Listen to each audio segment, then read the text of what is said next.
Master रचयिता, master बीज बनकर बैठे हैं।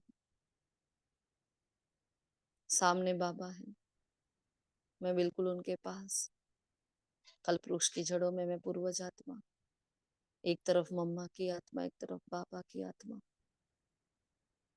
बड़े प्यार से मुझे ज्ञान से, गुणों से, शक्तियों से सींच रहे हैं। यही परमात्मा की भरपूरता पूरे विश्व में लुटाने के लिए मैं आह्वान करती हूँ दिल से बाबा का। ए प्रेम के सागर, ए सर्वशक्तियों के सागर, अपकारी पर भी उपकार करने वाले भोले मीठे बाबा, आ जाइए। आ रहे वो नीचे की ओर, भागीरथ का आधार लिए विराजमान हो जाते हैं उस महान भूमि पर। वो हिस्ट्री हॉल जहाँ सारी आदि रत्न स्वयं को कर्मातीत बनाकर चले गए, संपूर्णता को प्राप्त किया। जहाँ जिस भूमि पर परमात्मा के कदम पड़े, बैठे हैं गॉडली स्टूडेंट बनकर। सारी आदि रत्न पूर्वज आत्माओं से दरबार भरा भरा, सबकी नजर मुझ पर है। कब ये बच्चा संपूर्ण बन जाए, हमारे पास आ जाए। समय से पहले समय का इंतजाम करने के लिए बाबा आज के महावाक्य रिवाइज करवा रहे हैं। मुझे जीवन मुक्ति देने के लिए तैयारी करवाने के लिए आए हैं बाबा। शुक्रिया मीठे बाबा, शुक्रिया, शुक्रिया आप सभी फरिश्तों का। ओम शांति, ओम शांति, ओम शांति। Good morning all of you. Godly morning. आज 23 जुलाई 24 के महावाक्य। आज बाबा एक वंडरफुल बात लेकर आए हैं, है ना। बाबा ने कहा तुम्हें टाइम पर अपने घर जब वापस जाना है तो क्या करो, अपने याद की रफ्तार को बढ़ाते रहो बच्चे, है ना। और इस दुख धाम को और उसकी विधि बताई, दुख धाम को भूल शांति धाम सुख धाम को याद करो। और आत्मा कितनी छोटी सी बिंदी है लेकिन कितना बड़ा पार्ट लेकर बैठी है, ये सबको बताएंगे तो उनके दिलों में भी हलचल हो जाएगी। बताना है कि भाई मोक्ष किसी को मिलता नहीं है, मुक्ति और जीवन मुक्ति का रास्ता बताना है सबको, है ना। आज फिर से बाबा ने 4 से 5 बार मुरली में कहा दुखों की लिस्ट निकालनी है, सबको बतानी है दुख ऐसे ऐसे हैं। फिर बाबा ने आज कहा है कि मुझे सर्विसेबल बच्चे चाहिए, मतलब बाबा ने हमारा आह्वान किया है ना। फिर बाबा ने कहा घर घर पाठशाला होनी है, मतलब बाबा का एक एक बच्चा क्या करेगा, हाँ अपने घर को ही सेंटर बनाकर रहेगा, है ना। और ब्राह्मण जीवन के नेचुरल नेचर है प्यार करना, है ना। तो वैसे बाबा ने हमें मास्टर प्रेम के सागर का वरदान भी दिया है और अपनी विशेषताओं को आगे बढ़ाकर सेवा का बाबा ने डायरेक्शन दी है। ठीक है जी। अच्छा, ओम शांति। आप सभी बताएं, फिर हम आगे बढ़ते हैं। ओम शांति। बाबा कहते हैं बच्चे तुम्हें टाइम पर अपने घर वापस जाना है, इसलिए याद की रफ्तार को बढ़ाओ। इस दुख धाम को भूल शांति धाम और सुख धाम की याद करो। बाबा कहते हैं उन लोगों को गुह्य राज सुनाओ कि आत्मा इतनी छोटी सी बिंदी है जिसमें फॉर एवर पार्ट भरा हुआ है, जो पार्ट बजाती ही रहती है, कभी थकती नहीं है। मोक्ष किसी को मिल नहीं सकता। मनुष्य बहुत दुख देख कर कहते हैं मोक्ष मिले तो अच्छा है, लेकिन अविनाशी आत्मा पार्ट बजाने के बिना रह नहीं सकती। इस बात को सुनकर उनके अंदर हलचल मच जाएगी। ओम शांति। ओम शांति। याद की रफ्तार बढ़ाओ, शांति धाम सुख धाम को याद करो। विदेही बनना है, सिविल आई बनानी है, अपनी बुद्धि को विशाल बनाना है, बाप का व पढ़ाई का रिगार्ड रखना है, विश्व की आत्माओं को सच्चा निस्वार्थ आत्मिक प्यार दो तो उनकी नेचर परिवर्तन हो जाएगी। ओम शांति। ओम शांति। बाबा कहते हैं अब हम जाते हैं सुख धाम। बाप को ले जाना पड़े तो जो निरंतर याद करते हैं वही उच्च पद पाएंगे। उसके लिए बाबा युक्तियां बतलाते हैं। याद की रफ्तार बढ़ाओ, खूब याद की रफ्तार बढ़ाओ। अब बाबा कहते हैं, धारणा में आज बाबा ने बोला है, जैसे पढ़ाने वाले टीचर वैदेही है, उसी देह का भान नहीं, उस ऐसे विदेही बनना है। शरीर का भान छोड़ते जाना है। क्रिमिनल आई को बदल सिविल आई बनानी है। अब दूसरा पॉइंट, अपनी बुद्धि को विशाल बनाना है। सजाओ से छूटने के लिए बाप का वह पढ़ाई का रिकॉर्ड रखना है। कभी भी दुख नहीं देना, अशांति नहीं फैलानी है। स्लोगन बाबा ने बोला है, अपनी विशेषताओं को स्मृति में रख, उन्हीं की सेवा में लगाओ तो उड़ती कला में उड़ते रहेंगे। ओम शांति। ओम शांति। बाबा कहते हैं कि भारत ही बहुत सुख पाता है, तो दुख भी भारत ही पाता है। बीमारियां आदि भी भारत में अधिक है। यहाँ मच्छर और सदस्य मनुष्य मरते हैं क्योंकि आयु छोटी है। तो बाबा कहते हैं कि तुम बच्चों को समझ पड़ती ही जाती है कि आधा कल्प है सुख, आधा कल्प है दुख। बहुत दुख देखकर भी मनुष्य कहते हैं कि इससे तो मोक्ष पा ले। बाबा कहते हैं जैसे बाप बीज होने के कारण उनके पास सारे जड़ की नॉलेज है, तो जड़ का मॉडल रूप दिखाना है। ओम शांति। ओम शांति। बाबा कहते हैं बहुत थोड़ा टाइम बचा है, मुझे सर्विसेबल बच्चे चाहिए जो घर घर में गीता पाठशाला कर सके। ओम शांति। ओम शांति। बाबा ने कहा है मुझे सर्विसेबल बच्चे ही प्यारे हैं। फिर बाबा ने कहा है जो भक्त लोग हैं वो भी इतना विकार में नहीं जाते हैं। सन्यासी उनको नहीं कहते कि तुम पवित्र रहो, और ऐसे कहते हैं कि एक महीने आदि में विकार में जाओ। फिर बाबा ने कहा है चैरिटी बिगिंस एट होम, अपने घर से शुरुआत करना है, घर वालों को पहले सुधारना है। फिर बाबा ने कहा है कोई बच्चे तो यहाँ आते हैं जैसे सुना अनसुना करते हैं, जैसे कि रीड कहा जाता है, जैसे रीड। फिर बाबा कहते हैं तुम्हें हीरे जैसा बनने के लिए, पद पाने के लिए पुरुषार्थ करना है। ओम शांति।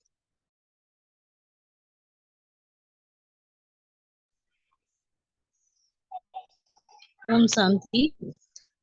बाबा कहते हैं बाप गरीब को क्या आदि होते हैं तो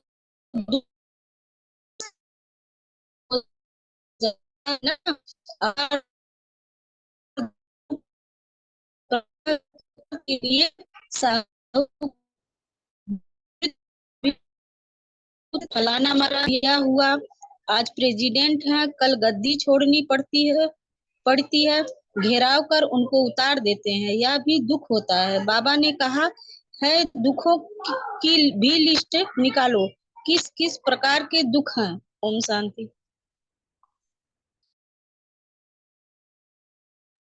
ओम शांति। बाप कहते हैं तुम बच्चों को ऐसा गुलगुल बनना है, कोई अशांति और गंदगी नहीं होनी चाहिए। अशांति फैलाने वाले देह अभिमानी ठहरे, उनसे दूर रहना है।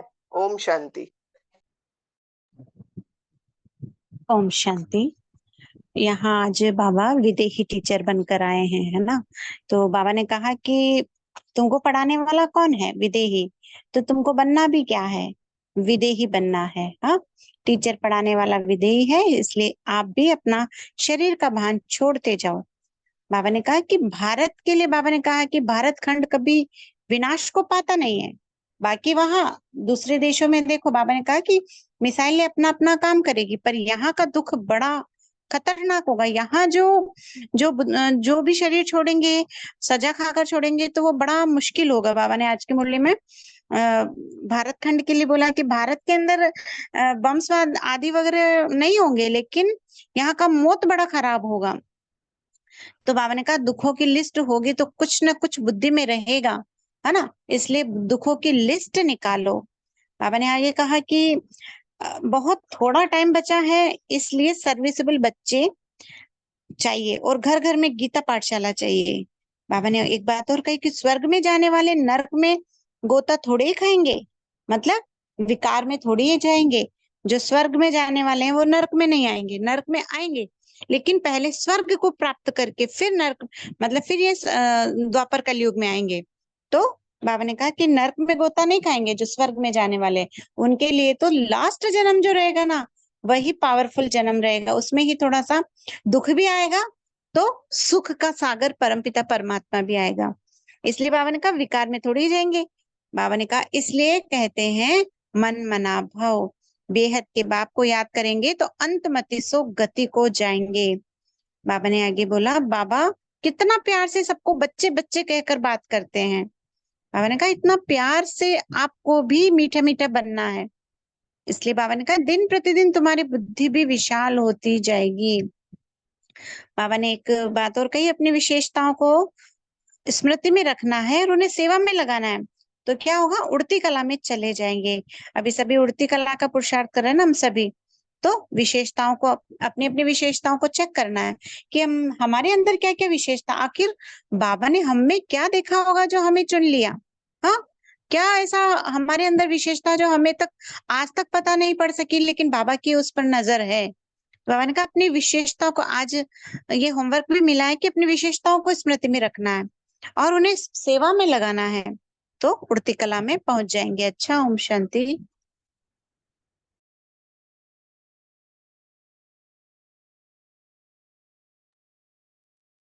ओम शांति।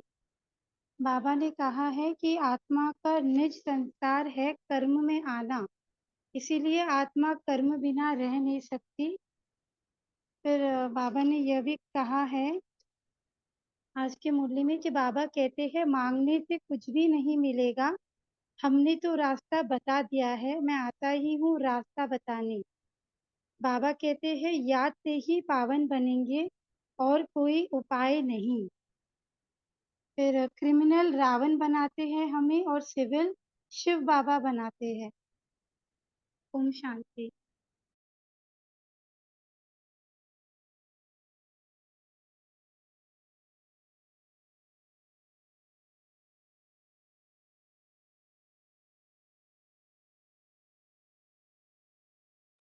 और कोई? शीतल बहन, देवी बहन।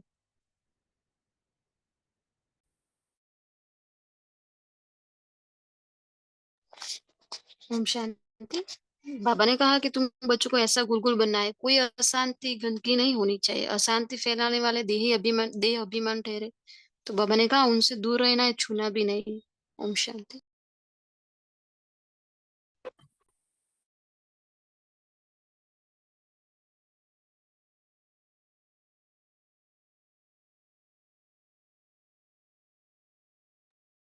ओम शांति।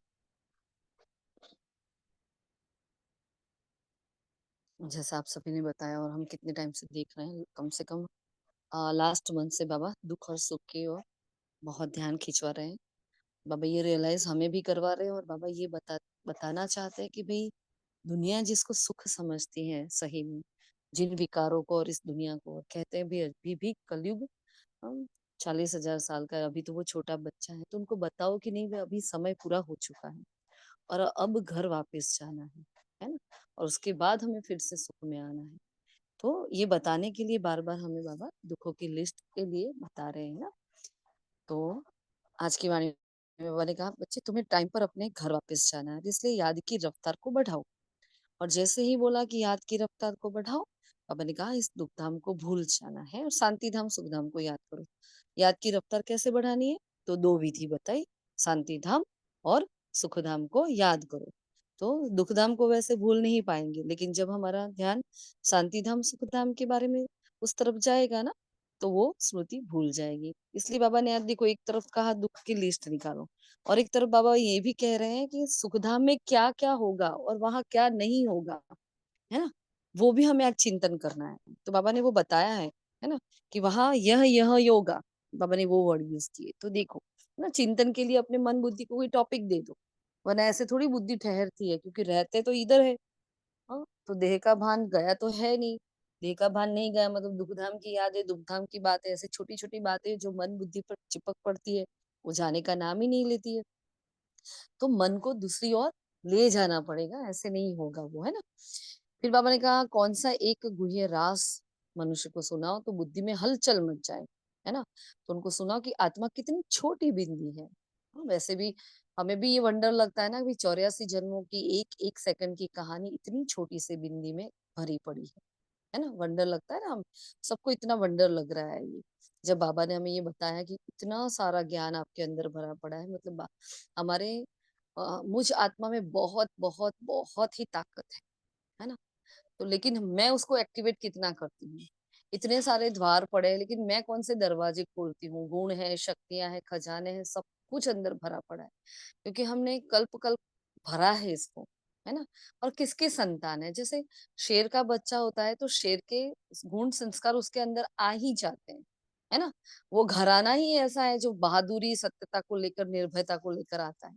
तो हम किसके बच्चे हैं, हम परमपिता परमात्मा के बच्चे हैं, तो हमारे अंदर वो है, इनबिल्ट है। लेकिन वो फाइल्स दब गई है, जो पहले आई थी वो फाइल्स दब गई है। जैसे मोबाइल में जो पहली ऐप खोलते हैं उसके बाद बाद बाद बाद बाद जो आती है, तो फर्स्ट वाली ऐप नीचे चली जाती है। तो वो ऐप को हमें क्या करना है, सत्युगी ऐप को ऊपर लाना है, बस उसको रीइमर्ज करना है और कुछ भी नहीं करना। इसीलिए तो बाबा इतनी सारी हमें युक्तियां बताते हैं। तो बाबा कह रहे आत्मा का पार्ट बजाना उसका निजी संस्कार है, और ये किसी को पता ही नहीं है। और लोग क्या करते हैं कि भाई हमें, भक्त आत्माएं, मनुष्य आत्माएं कहती है कि हमें मोक्ष दो, क्योंकि थक जाती है बेचारी दुख धाम से, तो मोक्ष मांगती है। लेकिन मोक्ष जैसा कुछ है ही नहीं। मोक्ष नहीं होता है, मुक्ति होती है, और सेकंड जीवन मुक्ति होती है ना। तो हमें जब उनको पहला परिचय जब हम उनको देते हैं आत्मा का, तो आत्मा की ताकत क्या होती है, तो जब हम फर्स्ट लेसन 7 डेज कोर्स में कराते हैं, तो हम आत्मा के लिए आत्मा का परिचय देते हैं, मन बुद्धि संस्कार से मिलाते हैं। हम चाहे तो मन पर पूरा दिन उसका मतलब एक पूरा दिन उन पर ले सकते हैं, बुद्धि पर एक पूरा टॉपिक ले सकते हैं, संस्कार पर ले सकते हैं, गुणों पर ले सकते हैं, शक्तियों पर। मतलब इतनी वंडरफुल आत्मा है, उस पर ही अगर हम लेक्चर्स लें ना, तो बहुत सारे हम उसको एक्सपांड करके समझा सकते हैं। इतना वंडर है अंदर, इतना वंडर भरा पड़ा है, इतनी ताकत है ना। लेकिन उस ताकत को अगर सही रीति से इस्तेमाल किया जाए, देखो जैसे ये साइंटिस्ट वगैरह, ये न्यूक्लियर वेपन, हाँ, और देखो सत्युग की साइंस कितनी रिफाइन होने वाली है। हमें पता है कि संकल्प से पुष्पक विमान चलेंगे, इतनी रिफाइननेस आने वाली है, हम सबको ये पता है ना। तो सोचो कि वही आत्मा है ना, भाई हम भी आत्मा, तो वो भी तो आत्मा है। तो इतनी छोटी सी आत्मा में इतना वंडरफुल पार्ट है, वो कितना रिफाइन अपने अंदर, कितने भीतर में माइक्रो में वो जाएंगे, इतने सूक्ष्मता में जाएंगे, तब वो ऐसे इन्वेशन कर पाएंगे ना, है ना। तो हमारे अंदर बहुत ताकत है, बस हम उस ताकत को रियलाइज करें कि नहीं, मैं हूँ ताकतवर आत्मा, कहीं कमजोर ना पड़े, छोटी छोटी परिस्थितियों से हम कमजोर ना पड़े। मेरे में बहुत ताकत है, ऐसे ही भगवान ने मुझे नहीं चुना है ना। ये वो खजाना है ना, जिसकी चाबी परमात्मा के पास है, और उसने वो खजाने की चाबी लगा दी है, उसने खोल दिया है। और बाकी दुनिया में किसी की ये, हाँ, चाबी नहीं है किसी के पास, ना उनका ताला खुला है।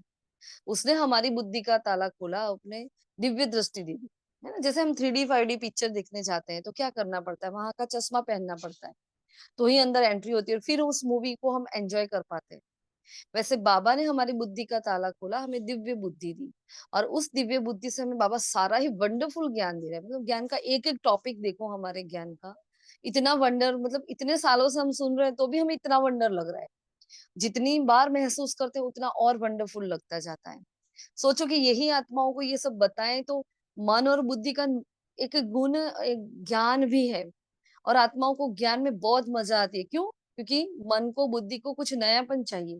जब उनको ये देते हैं तो उनको बहुत ही एक तृप्ति हो जाती है, जैसे हमें हो गई है ना, संतुष्टि आ जाती है ना। तो हमें जितना हो सके बाबा का परिचय देना है। तो कैसे देंगे? तो बाबा ने आज एक युक्ति ये भी बताई है, भाई उनको बताओ कि आत्मा कितनी छोटी है। ये सेवा की युक्ति बता रहे हैं बाबा, कि आत्मा कभी भी थकती नहीं है, मोक्ष किसी को मिल नहीं सकता है। मनुष्य बहुत दुख देखकर कहते हैं कि मोक्ष मिले तो अच्छा है, लेकिन अविनाशी आत्मा पाठ बजाने के बिना रह नहीं सकती, है ना। जैसे हम संपूर्ण बन जाते हैं, बाबा हमें ऊपर ले जाते हैं, हाँ, तो हम शांति धाम में ज्यादा टिकते नहीं है। एक संगम का युग है, जहां हमें इतना चांस मिलता है कि हम जितना टिकना चाहे टिक सकते हैं। लेकिन इधर विडंबना ये हो जाती है कि यहाँ मन भटकता रहता है, बुद्धि भटकती रहती है, दोनों का सामंजस्य नहीं मिलता है, संस्कार कहीं कुछ और कर रहे हैं। मतलब इतने कम समय में बाबा ने हमें जैसे देखा जाए तो बहुत सारा वर्क दे दिया, लेकिन कहा ना कि हम हैं इतने ताकतवर, तो पता है उसने कि ये बच्चे कर लेंगे, इसलिए उसने दे दिया। लेकिन कहने का भावार्थ ये है कि यहाँ जब परमधाम में जाने का चांस मिला है, हम नहीं जा रहे हैं, है ना।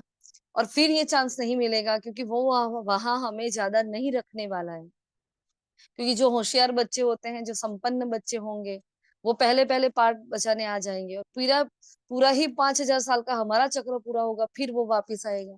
तो संगम को, इसलिए संगम के एक एक क्षण को हमें जीना है, और जितना हो सके हम बार बार अपने घर में जाए, और ये सोच के जाएंगे नहीं 5,000 साल का लंबा इंतजार करने के बाद मुझे अपना घर मिलेगा क्या, चाहे मैं सुखधाम में क्यों नहीं चली जाऊंगी, लेकिन मुझे शांति धाम तो नहीं मिलेगा ना। और उस शांति धाम में मुझे अपने बाबा के पास बैठने का जो सुख मिलता है, वो सुख कहाँ पूरे 5,000 साल में मिलने वाला है, नहीं मिलने वाला। ये रियलाइजेशन हमें होना चाहिए, महसूसता अपने अंदर तक जानी चाहिए कि नहीं, बाबा मिला है, मुझे अपना घर मिला है ना। जैसे आज भी देखो हम उम्र के किस पड़ाव पर है, फिर भी आज सबको अपना मायका बहुत अच्छा लगता है। मेरे मम्मी पापा का घर, वो लौकिक पिता एक और माता एक जन्म के हैं, तो भी वहां हमारा कितना लगाव है। तो इस घर से हमारा कितना लगाव होना चाहिए, जो 5,000 साल के बाद जिसके गेट मेरे लिए खुलेंगे, तो बार बार अपने को बार बार परम धाम में ले जाऊं, है ना। फिर बाबा ने आज आगे कहा है, इस दुनिया में गरीबों को कितना दुख है, साहूकारों का दुख तो, उनका सुख तो है लेकिन वो अल्पकाल का है, तो उनको भी बीमारियां होती हैं, उनको भी कुछ कुछ दुख होते रहते हैं। फिर दुखों की लिस्ट निकालो, किस किस प्रकार के दुख है, और मेन कहा कि 25-30 मुख्य दुख की लिस्ट निकालो, जो हमने ग्रुप में शेयर भी किए है ना। वो सचिन भाई का जो ग्रुप है वहां आई थी, तो हमने आपको शेयर कर दी वो। तो वो देखो मेन मेन उन्होंने टॉपिक के साथ बहुत अच्छे से बताया है। हम उसका बहुत सारा विस्तार कर सकते हैं, है ना। उन्होंने एसेंस दिया है, हम उसका और भी विस्तार कर सकते हैं, है? तो वो जो समझते हैं कि कलयुग अभी बच्चा है, उनके नजदीक उनको नजदीक ले आओ। मतलब उनको ऐसा नहीं है कि अभी सतयुग आने वाला है या स्वर्ग यही है, कुछ नहीं पता। तो ऐसे जो साहूकार हैं, ऐसी आत्माओं को क्या करो, नजदीक ले आओ, मतलब उनको भी ज्ञान दो। बाकी थोड़ा समय है, तुम 5,000 वर्ष सिद्ध कर बतलाते हो, वो कहते हैं 40,000 है, और हम क्या करते हैं, सिद्ध करके बताते हैं कि एक युग इतने साल का, इतने जन्म है, हम सब कुछ सिद्ध करके बताते हैं। बड़ा वंडरफुल ज्ञान है ना। फिर बाबा ने कहा, मौत सामने खड़ा है, ये वही गीता का एपिसोड चल रहा है, मैं तुमको राजाओं का राजा बनाता हूँ। हाँ, गीता का एपिसोड चल रहा है, स्वयं भगवान के साथ मेरा अभी पाठ चल रहा है। तो कितनी वंडरफुल बात है, देखा जाए तो ब्राह्मण से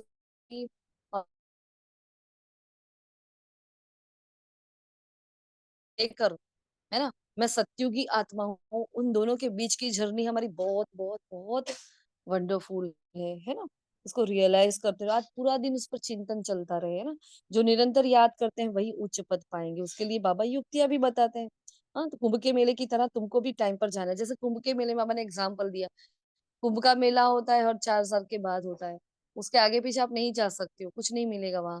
वैसे हमें भी क्या करना है, वहां जैसे टाइम पर जाते हैं, वैसे यहाँ अपने घर में भी हमें टाइम पर जाना पड़ेगा ना।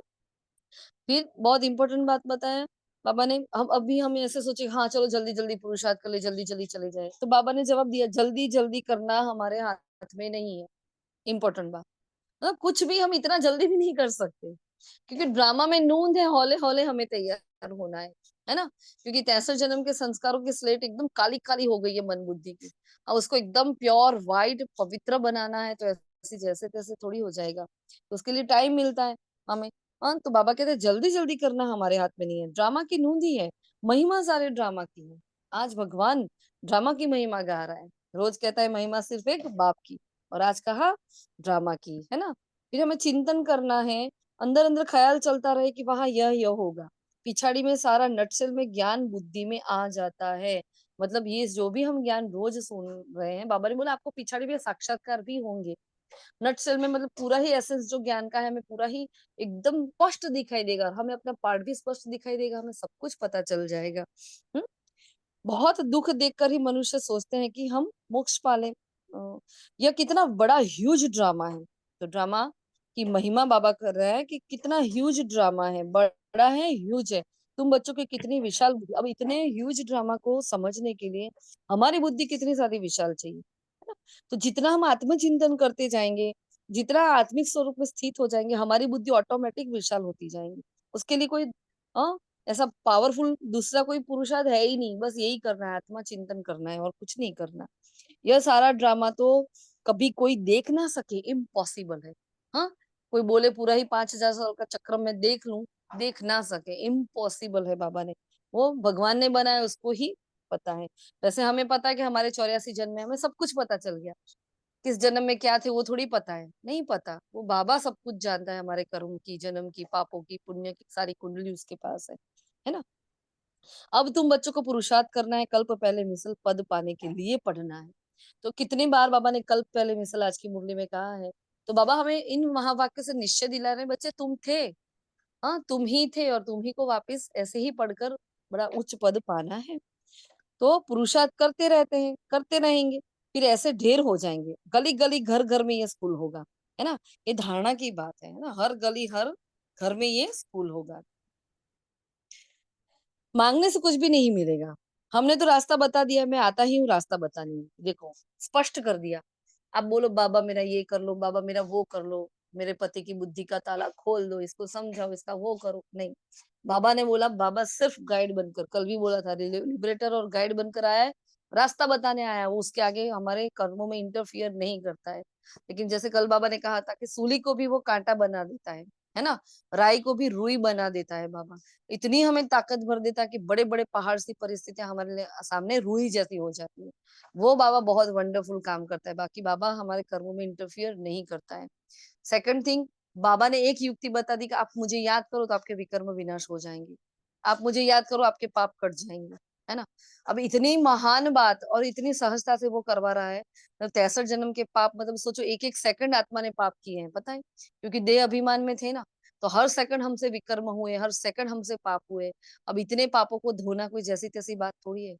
तो कितना योग का हमारा चार्ट चाहिए, है ना, कितनी हमारी अवस्था ऊंची चाहिए, कितनी ज्ञान की गहराई चाहिए हमें, तब वो पाप भस्म हो।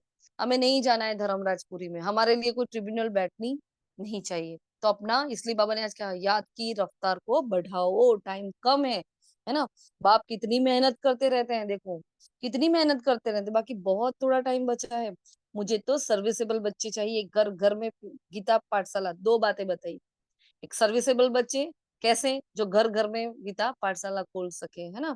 तो अंत में क्या होगा, हम सभी बाबा के बच्चे क्या वहां नहीं जा पाएंगे सेंटर में, कुछ हालात भी ऐसे होंगे। तो हर बच्चे के घर में गीता पाठशाला चल रही होगी। हाँ, आज भी ये शुरुआत हो चुकी है ना। कई गांव है छोटे छोटे, वहां नहीं होते हैं सेंटर, तो क्या करते हैं, गीता पाठशाला सेंटर्स की तरह ही चलाते हैं। और बहुत, हाँ फॉरेन में क्या होता है, नहीं होते, बड़े बड़े सेंटर होते हैं कई जगह, और कई जगह बिल्कुल नहीं होते। तो क्या होता है, गीता पाठशाला होती है, क्या करते हैं वो लोग, कमाई भी करते हैं, पूरा दिन कमाने के लिए भी जाते हैं, और ऐसे मुरली क्लास भी करते हैं, ये सब भी करते रहते हैं। मतलब देखो बाबा की सेवा करनी है, कैसे कैसे बाबा सेवा करवाता है। तो घर घर उसको, तो अपने घर को इतने पावरफुल वाइब्रेशन दो, जहां रहते हो उसको निमित्त बनकर, ट्रस्टी बनकर, पूरा दिन घर में इतने पावरफुल वाइब्रेशन चलने चाहिए, क्योंकि यहाँ की दीवारें सुन रही है, यहाँ की दीवारें हमें देख रही हैं कि कितनी हम मेहनत कर रहे हैं, कितना पुरुषार्थ कर रहे हैं, पूरा दिन ज्ञान योग धारणा सेवा की ये रूहानी फैक्ट्री है, ये जो घर है वो, है ना। तो उसको पूरा ही पाठशाला बनाने के लिए हमें इतने पावरफुल वाइब्रेशन बह रहे हैं, और भी अटेंशन देना है, उसको चार्ज करना है ना। तो चित्र तो यह बैज है, मतलब बाबा ने बोला यहाँ चित्र रखने की दरकार नहीं है, लेकिन बैज के लिए बहुत इंपॉर्टेंट बात बाबा ने बताई कि ये चित्र है ना, ये बैज ही आपके लिए बहुत बड़ी बात है, क्योंकि पिछाड़ी में यह बैज ही तुमको काम में आएगा। यह इशारे की बात है। अब इसमें बाबा की गुह्यता समझना, पिछाड़ी में यह बैज तुमको काम में आएगा, क्यों ऐसा कहा है बाबा ने। एक एक वाक्य के गहराई में जाओ। बैज मतलब क्या है, बैज हमारा सुरक्षा कवच है। पिछाड़ी में जब एविल सोल का हमला होगा, हाँ, जब एविल सोल घूमते रहेंगे, एक एक तन में 10-10 आत्माएं घुसेगी, क्योंकि कहाँ जाएंगे, उनकी तृप्ति जो असंतुष्ट है वो पूरी करने के लिए, हिसाब किताब चुकतू करने के लिए एविल सोल भी आएंगे। इसलिए बार बार बाबा कहता है, बच्चे किसी को दुख ना दो, दुख ना दो, दुख ना दो। अगर भूल से भी हमसे किसी को दुख हो गया और वो आत्मा देह छोड़कर चली गई, तो वो दुख हमारी ओर से जो उसको मिला है वो लेकर जाएगी, और कभी ना कभी वो हमारे पास वापस लेने तो आएगी आएगी। यहाँ चाहे वो साकार में आए, चाहे ऐसे हाँ भटकती आत्मा बनकर आए, लेकिन वो आएगी। इसलिए बहुत बहुत अटेंशन रखो, किसी को नाराज ना करो, किसी से हाँ कोई फालतू बातें नहीं, मतलब किसी को दुख में हमें भागीदार नहीं बनना है, मेरी वजह से किसी को दुख ना हो, इसलिए बार बार माफी की यात्रा भी करते रहना है। तो ये बैज हमें कैसे काम में आएगा, हमारे हमारा सुरक्षा कवच बनकर हमारे काम में आएगा। इसी से हमारी सेवा होने वाली है ना। ये इशारे की बात बाबा ने बता दी है, उसकी गुह्यता में जाकर समझो इसको। हम पतित हैं, पावन बनने का एक ही उपाय है, बस याद। स्वर्ग पावन दुनिया का मालिक बनना है तो पावन बनो। स्वर्ग में जाने के लिए फिर नर्क में गोते कैसे खाएंगे जो स्वर्ग में जाने वाले हैं?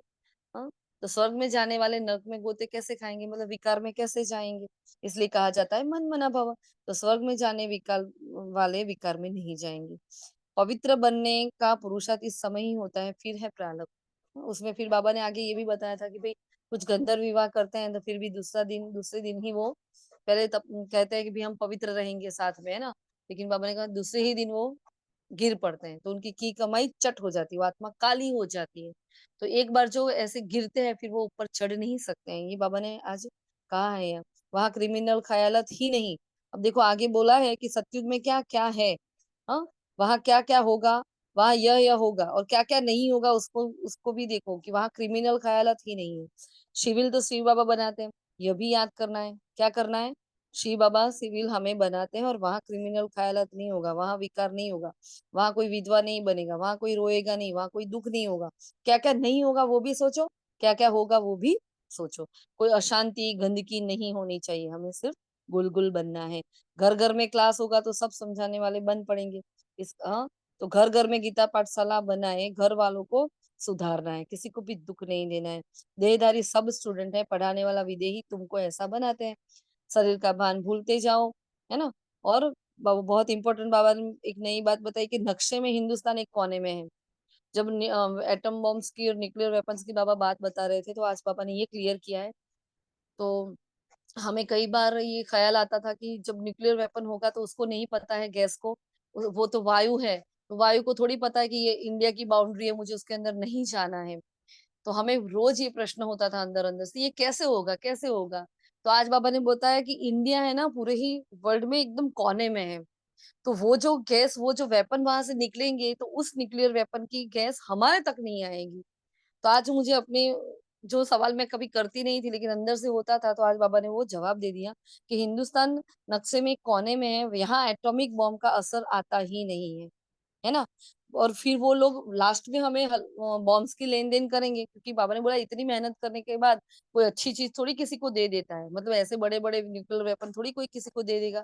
तो बोलेंगे कि वो हल्की क्वालिटी के बॉम्ब देंगे हमें, तो वो हल्की क्वालिटी वाले बॉम्ब क्या करेंगे, कुछ कुछ आत्माओं को नुकसान करेंगे, बाकी पूरे इंडिया को नहीं करेंगे, है ना। तो ऐसे न्यूक्लियर गैस नहीं निकलेगी वहां से, तो बॉम्ब पिछाड़ी में देंगे। बाकी यहाँ तो मौत बड़ा खराब है, जो भी डिम्पल बहन ने भी बताया था कि बाबा ने कहा कि यहाँ रक्त की नदियां बहनी है। और यहाँ भारत के लिए कहा गया है सिविल वॉर, क्योंकि भारत जितना ऊंचा गया उतना नीचा भी जाना है। और यहाँ के हिसाब किताब आप देखो तो कैसे चुकते होने हैं। एक एविल सोल से होंगे, एक सिविल वॉर होने वाली है ना। और प्राकृतिक आपदाएं, यहाँ आत्माएं ऐसे दे छोड़ने वाली है भारत में। तो बाबा वो खतरनाक खेल होगा। रक्त की नदियां यहाँ, इसमें टाइम लगता है, यहाँ बहने वाली है। फिर वरदान दिया ब्राह्मण जीवन की नेचर द्वारा पत्थर को भी पानी बनाने वाले मास्टर प्रेम के सागर भव। जैसे दुनिया वाले कहते हैं कि प्यार पत्थर को भी पानी कर देता है, ऐसे आप ब्राह्मणों की नेचर मास्टर प्रेम का सागर है। आपके पास आत्मिक परमात्मा प्यार की आत्मिक शक्ति और परमात्मा प्यार की ऐसी शक्ति है जिससे भिन्न भिन्न नेचर को परिवर्तन कर सकते हो। कौन सी दो शक्ति कही? आत्मिक शक्ति, जो हमारा पहले क्वेश्चन उत्तर में हो गया ना, कि आत्मा में बहुत बहुत बहुत ताकत है। तो उस ताकत को उस पावर हाउस से कनेक्ट करके हमें बढ़ाना है, बस सिंपल, उसको चार्ज करना है हमारी बैटरी को। तो आत्मिक शक्ति और परमात्मा प्यार की शक्ति है, जिसे भिन्न भिन्न नेचर को परिवर्तन कर सकते हो। जैसे प्यार के सागर ने अपने प्यार स्वरूप की अनादि नेचर से आप भी मास्टर प्यार के सागर बन विश्व की आत्माओं को सच्चा निस्वार्थ आत्मिक प्यार दो, तो उनकी नेचर परिवर्तन हो जाएगी। मतलब हमारे आसपास जो भी आत्माएं हैं वो परिवर्तन नहीं हो रही है, तो कहीं ना कहीं वो हमारा फॉल्ट है, क्योंकि हमने कभी उनको सच्चा और निस्वार्थ आत्मिक प्यार नहीं दिया। ये हमारी, जहाँ हमें बाबा पॉइंट आउट करवा रहे हैं। अगर उनको परिवर्तन, और हम बोलते हैं बाबा इतने साल हो गए ज्ञान के, इतनी आत्माएं रोज ब्रह्मा भोजन खा रही है, फिर क्यों परिवर्तन नहीं हो रही है? तो कहीं हमारे में गड़बड़ है, क्योंकि हम उसको आत्मिक स्नेह नहीं दे रहे। बाबा ने बोला इसलिए हमने माफ तो कर दिया उनको, है ना। लेकिन अभी भी हमारा मन इतना साफ नहीं हुआ है कि हम उनको प्रेम दे सके। अभी भी वो घृणा नफरत उनके प्रति जो भी किसी भी प्रकार का प्रभाव था, चाहे नेगेटिव पॉजिटिव, वो हमारे अंदर से नहीं निकला है। इसलिए वो परिवर्तन नहीं हो रहे हैं, है ना। तो क्या करना है, सच्चा निस्वार्थ आत्मिक प्यार देना है। स्लोगन है, अपनी विशेषताओं को स्मृति में रख उन्हें सेवा में लगाओ तो उड़ती कला में उड़ते रहेंगे। हमें पता होना चाहिए, जैसे हमें पूरा दिन हम अपनी कमियों को देखते रहते हैं, वैसे हमें पता होना चाहिए कि मेरे भीतर क्या विशेषता है जो भगवान मुझे यूज कर रहा है। बाबा ने ऐसे मुझ में क्या देखा है जो पूरी दुनिया में किसी आत्मा के पास नहीं है। मुझे वो विशेषता अपनी बाहर निकालनी है जिससे बाबा की सेवा हो सके। बाबा उस विशेषता के द्वारा मुझे सेवा करवाना चाहते हैं, तो अपनी विशेषता में निखार लाओ। तो आज पूरा दिन ये चिंतन होना चाहिए कि मेरे अंदर क्या विशेषताएं। आज हमने सेंटर पे भी नियमित बने थे तो क्लास कराने के लिए, तो हमने यही होमवर्क दिया है कि दुखों की लिस्ट निकालनी है ना, और अपनी विशेषताओं का चिंतन करना है। हाँ, तो बहुत मजा आता है अपने अंदर की खूबियों को देखो, क्योंकि कमी को तो हम बहुत देखते हैं, कमी देखते देखते कभी दिल शिकस्त हो जाते हैं। आज क्या करो, विशेषताओं का चिंतन करो कि मेरे अंदर क्या विशेषता है। एक तो जनरल विशेषता सब में है कि बाबा को पहचान लिया, लेकिन उसके अलावा क्या है ना। तो अपनी विशेषताओं को देखो, आज पूरा दिन उसका भी लिस्ट निकालना। ओके जी।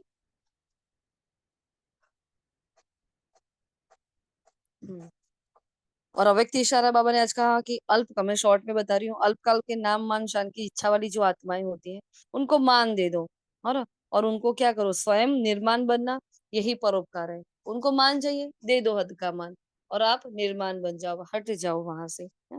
यही परोपकार है, यह देना ही सदा के लिए लेना बन जाता है ना। और एक बात कही बाबा ने कि भाई बाप और पढ़ाई का भी हमें रिगार्ड रखना है। और शांति स्थापन करने वाले में अगर अशांति होती है तो वो पद भ्रष्ट हो जाता है, इसलिए हमें विशाल बुद्धि बनना है। अशांति फैलाने वाले देह अभिमानी से दूर रहना है, छूना भी नहीं है। मतलब संकल्प से भी उस आत्मा को, मतलब वो साकार टच की बात नहीं कर रहे हैं, संकल्प से भी नहीं। हाँ, अगर कोई कुछ बोल रहा है, कुछ कर रहा है, हमें पता है इस आत्मा का संस्कार ऐसा है, उससे किनारा कर लो, दूर रहो, काम से काम रखो, है सेवा करनी है, बस सेवा कर ली, बात खत्म हो गई। उससे मतलब और उसके टच में नहीं रहना है, तो उसको छूना भी नहीं है, बाबा ने कहा। तो ये थे आज के महावाक्य के मेन मेन पॉइंट्स। और कुछ रह जाता है तो आप लोग बताएं, कोई पॉइंट अगर छूट गया हो तो आप बता सकते हो। और किसी को कुछ पूछना है, कुछ कहना है, कोई पॉइंट रह गई हो तो बतानी हो तो बता दो।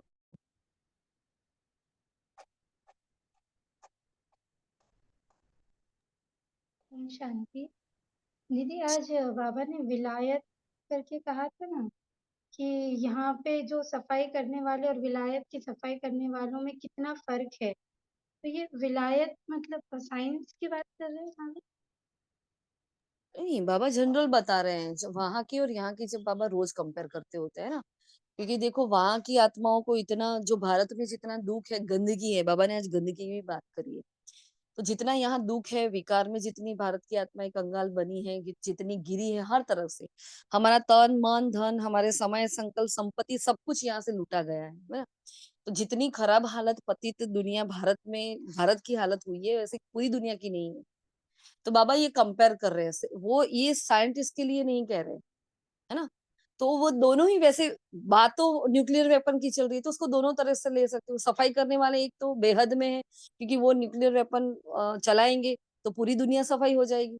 और एक आप स्थूल में भी ले लो कि यहाँ के और वहां के स्थूल कर्मचारियों में भी आप यहाँ भी देखो और वहां भी देखो, अगर फॉरेन का किसी को अनुभव हो, तो यहाँ आत्माएं मतलब इतनी गंदगी फैलाती है, हम कहीं भी कुछ कुछ कर लेते हैं, है ना, कुछ कुछ फेंक देते हैं कुछ भी, लेकिन वहां इतना डिसिप्लिन होता है, वहां की आत्माएं बहुत ही वेल डिसिप्लिन होती है।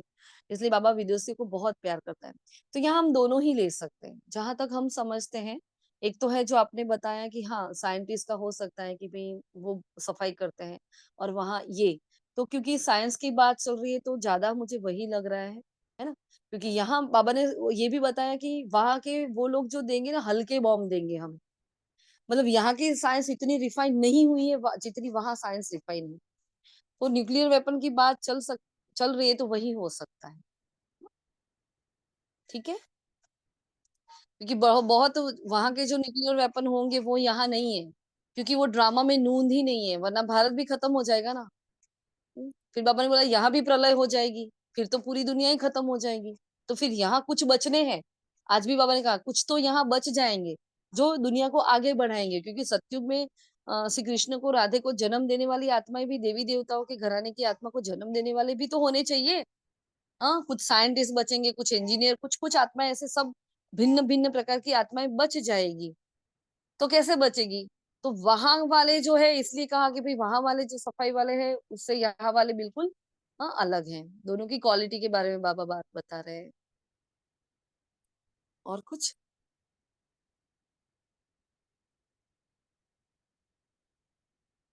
क्लियर हुआ? अगर और किसी को कुछ उत्तर आता है, अगर इससे कुछ और समझ में आ रहा है तो आप बता सकते हो उत्तर, है ना?